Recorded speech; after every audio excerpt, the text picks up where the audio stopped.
గేదెకి కుడితెందుకు పెడతారు? పాల కోసం.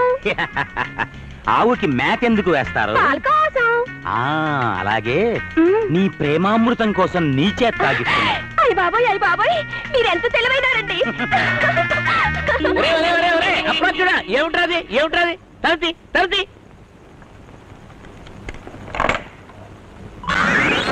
ఏం చేస్తున్నారు లోపల? ఆ అబ్బాయి గారికి తాగింతున్నానండి. ఏం తాగిస్తున్నావు? చూసండి. నువ్వేం తాగించగలదు, బయట పో. రే దౌర్భాగ్యుడా, పని మనిషితో సరసాలు ఏమిట్రా నీకు? ఏం చేయమంటావు నాన్న? నువ్వు రోజు ఇచ్చే బాదం పాలు తాగి తాగి, రోజు పెట్టే ఆవిరికుడు తిని తిని నా శరీరం స్త్రీ సాంగత్యాన్ని కోరుకుంటా. నీ శరీరం కోరుకునేది ఇలాంటి సామాన్య స్త్రీలను కాదురా. మరి ఇంకెలాంటి స్త్రీలన్నా? ఇలా రా, నేను చెప్తాను రారా. ఇదిగో